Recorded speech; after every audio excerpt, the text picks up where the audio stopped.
as Republicans scramble to find their footing following President Donald Trump's meeting with Russian President Vladimir Putin. Sen.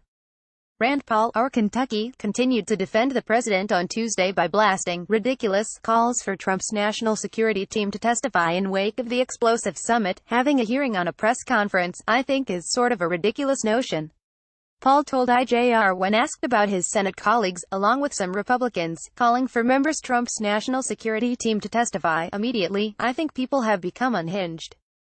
I think that the hatred for the president, on really somewhat on both sides of the aisle, has caused people to overreact to this whole thing, Paul added. Senate Minority Leader Chuck Schumer demanded Trump's team, who were present at the Helsinki summit, sit for questioning, urging Republicans to join Democrats in demanding testimony, and very importantly, probably most importantly, our Republican colleagues need to join us in demanding testimony from the president's national security team that was in Helsinki, and we need to do that immediately, he said. Lindsey Graham, RSC, also acknowledged that there are many questions stemming from the Putin meeting and that Secretary of State Mike Pompeo is likely to be called to testify regarding what possible deals were made with the Russian leader. Sen. Graham tells Post that Sec. Pompeo is likely going to be called to testify ASAP since senators are wondering what actually happened in Helsinki and whether deals were struck with Putin. Robert Costa, at Costa reports, July 17, 2018. However, the Kentucky senator has emerged as one of the president's loudest advocates in the Senate following the intense aftermath of this week's Putin meeting.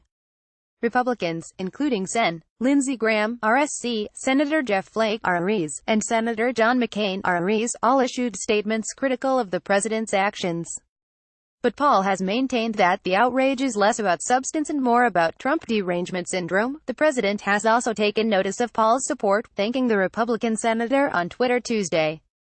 Thank you, Rand Paul. The president has gone through a year and a half of totally partisan investigations. What's he supposed to think? Donald J. Trump, at Real Donald Trump, July 17, 2018. Paul also told IJR that he finds it interesting that many of his colleagues who have regularly pushed for virtually unlimited executive power are now calling for more congressional oversight of the presidency. Almost all of these people that are going crazy on this are typically people who believe in virtually unlimited executive power.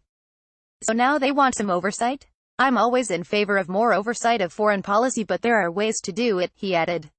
When asked why he's seemingly now pushing back against congressional oversight in this instance related to Russia, Paul again downplayed calls for hearings or further action, insisting instead that meetings and conversations with the White House to see what can be furthered from the Putin summit is a better path forward. I plan on meeting with the president in the next 2 weeks and discussing the summit and discussing things that we can move forward on that will lead to less tension between our countries, he added.